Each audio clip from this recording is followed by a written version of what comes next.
is followed by Tom Brady, Matt Ryan, and Russell Wilson. Ray Lewis is still with us. Ray, who would get your MVP vote? Oh, you know what, Joy? Yesterday now, I went out there and said about Dak. You sure did. I know. Then you slept on it, right? I did. I don't even know how I picked the quarterback, Skip. I just don't know how I picked the quarterback.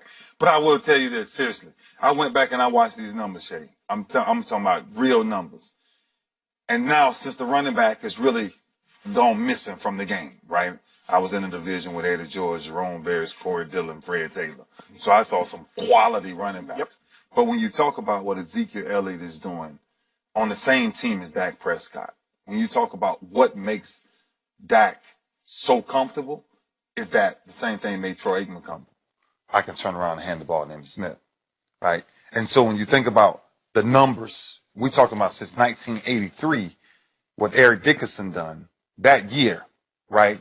1,808 yards rushing. That's a lot of yards rushing. But when you think about what Ezekiel has done through 9 games, this young kid is not only changing, when you think about what yards and numbers, that's one thing. 9 rushing TDs, 1 receiving, averaging 5.1 yards, rushing the ball, leads the NFL in rushing. Got the best team in it, the team leading the league right now, 8-1. And when you think about what all of that means, I think when you think about what makes Dallas, from the history of Dallas, Tony Dorsett, you can go to Emmitt Smith. You can go historically with that franchise to say, who's that next bell cow? And when you talk about what this kid is able to do, look, I think when you talk about Tom Brady, yeah, of course, coming back and playing his butt off, and Matt Ryan, sometimes he's up and down. You talk about Carr. Russell Wilson goes into New England and pull off that victory the other night. I mean, I'm talking about impressive, but certain guys, Russell and Brady, can always be up for the MVP. I'm just saying, it's just the standard that they play at. But when we talk about historical numbers, when we're talking about seeing things that we used to pay attention to, but now we usually don't, I think this kid should be one of the front runners up for the MVP, simply because I think he's one of the biggest reasons that the Dallas Cowboys is 8-1 right now. You want to go ahead, Skip? No. I want to hear your Cowboy hate. Whoa, Skip. Skip, I'm really not a hater. You know what? It's funny how Tom Brady loses one game and all of a sudden he went from being the betting favorite to now he's like second or third, maybe third or fourth. 4 cracks inside the 5 and you didn't convert. Right? I took Russell Wilson for the simple fact is. Well, you were reaching for that one, but it's okay. Go ahead. It's okay. The man has the 30th rushing attack in football. Mm-hmm. They're spending on all their offensive linemen. They're spending $9 million. Right. There are 13 offensive linemen that have a bigger cap number than the entire Seattle Seahawks offensive line. Mm-hmm. Now we know Russell Wilson has battled a high ankle sprain, a knee injury, and he just did what no one thought could be done. He went into New England, where Tom Brady does not normally lose in November and December. Mm-hmm. And he beat him. Depends on who you asking. But okay. Yeah, that's a good comeback, by the way. How about January? I love it too. They already know what I do. They already know what I do. When I come to town, I have the red phone just in case. I knew he was going to just in case. Hey. But Skip, you have to and don't look now.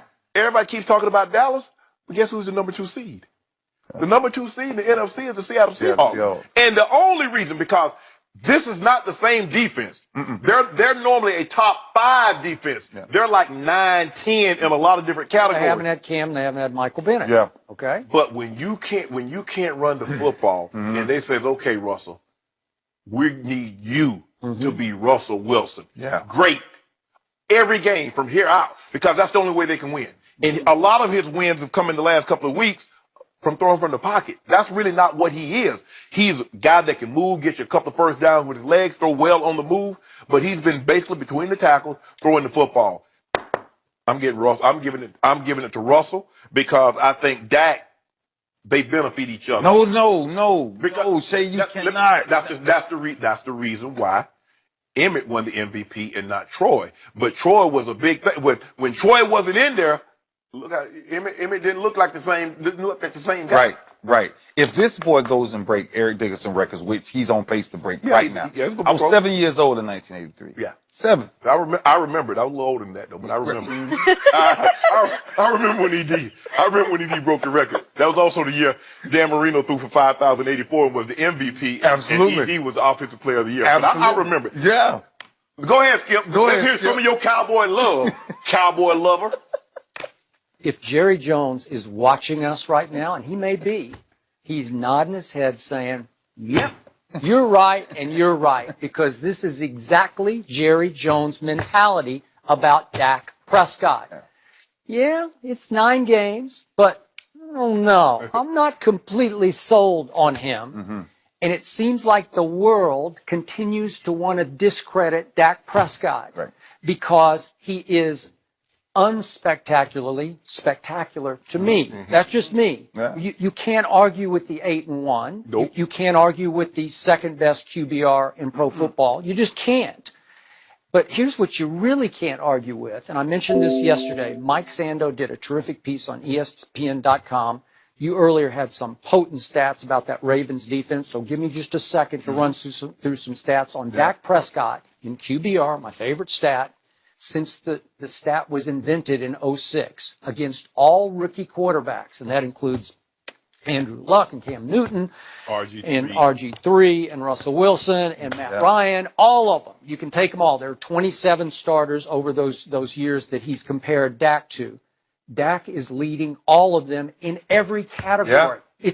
It's unspectacularly spectacular. Nobody's talking about this, but he's completed 67% of his passes, 14 touchdowns to only 2 interceptions against an additional defensive back. They even have it broken down in second level stats in QBR.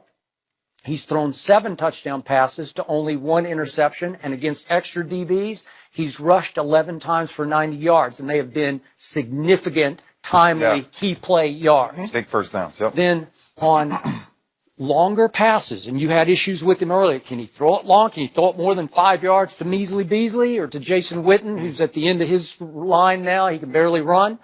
Longer passes, 15-plus yards down the field. Dak ranks number 1 of all those quarterbacks so far in QBR, all those that preceded him, all those other rookie quarterbacks. He's 24 for 45, 5 touchdowns and 0 interceptions on longer passes, 15 yards plus. And those 5 touchdown passes came not one of with the benefit of play action. They were all just pure drop back. Yeah. All 5 of them. And we saw one on 3rd and 11 to Des Bryant at Pittsburgh, which I thought was a spectacular, game-changing kind of a throw. So Dallas still first in time of possession, which keeps the average defense off the field. First, as you brought it up, time per drive. It's 4 minutes and 30 seconds per drive. Now, Baltimore might have something to say about that. Yeah, I'm with you on that. But so far through 9 games, he leads the league in time per drive, plays per drive, however you want to look at it. And this is my case closer. Last year with that same offensive line, without Tony Romo, they went 1-11. And they had McFadden, who was a decent guy. He's not this kid, but he got his 1,000 solid last year. This year, obviously, without Tony Romo, 8-1. 1-11 to 8-1. That's all I need to know. And here's my bottom line. To me, and you can say I have no objectivity, but maybe I'm the only one with objectivity on this point, I think that Dak should be leading the MVP race just the way Lamar Jackson is leading the Heisman race, and most people say it's over for Lamar. I say that Dak has at least as big a lead in this MVP race in the NFL. That's how. Well, I think you got to look. I told you I'm Dak. I like Dak. I like Dak a lot. I like Dak for the MVP. But when you think about what Elliott is doing, but I want you to think about the historical move for the Dallas Cowboys, right? If you have 2 MVP conversations coming from Dak and Zeke, right? So I was a part of a historical move from Ozzie Newsome in 1996 that picked Jonathan Ogden 4th and drafted me 26. Now you go and draft Dak Prescott and Ezekiel Elliott in the same draft.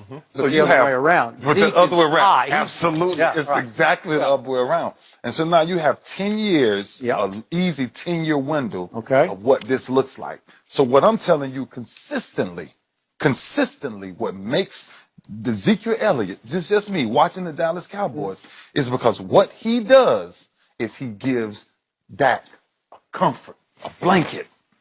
let me take the pressure off of you. There's some truth to that. Yeah. But what's the hardest position to play in sports? It's the quarterback. Yeah. And you have to have the play at the moment. And they were in trouble. They were in trouble at San Francisco. They were down 14-0. You said, can he throw from the pocket? Remember, Eric Mangini sat here and said, boy, that San Francisco defense at home, it's going to be tough on him.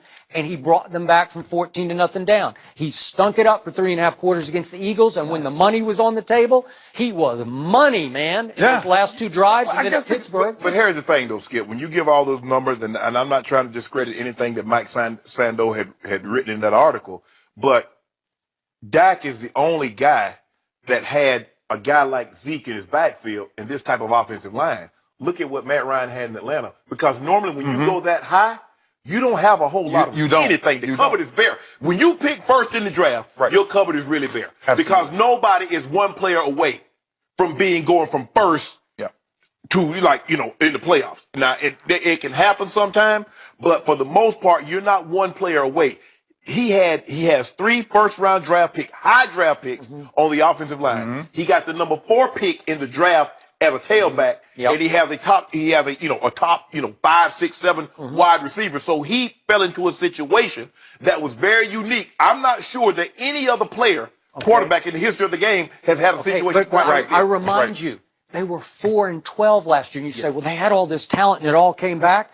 But the mentality was a loser mentality that this kid changed their culture. He with his poise and his maturity and the way he handled himself, the defense rose up and said, we can do this now. I'm with you, but it's I'm telling if I didn't live this, I'm telling you, I get it. Quarterbacks, I understand it totally.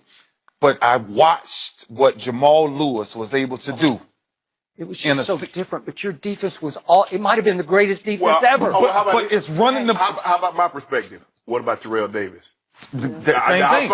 I saw it because I saw John Elway win 3 Super Bowls and couldn't win one. Couldn't win nothing until Terrell Davis came in. And John was in the winter of his career, right? He was approaching retirement. What made us so great is that once people realized, like, hold on, we got to stop the running game. Yeah. But then they failed to realize that's still John Elway throwing the football. Right. So you had to pick your poison. And I think moving forward, that's what you're going to have to do. If we stop Zeke and if Dak can continue to grow, that's the problem that you're going to have for the next 4 or 5 years. Because if you stop Zeke and Dak continues to improve throwing the football, Dallas Cowboys stumbled upon a dynasty. Absolutely, because you cannot put 8 men in a box against Zeke. Because now you got Dez Bryant one-on-one outside. Okay, well, I'm pretty sure your Ravens this Sunday will force him to beat them from the pocket because they will take most of Zeke away, not all of him. Which means one-on-one with Dez and Jimmy Smith.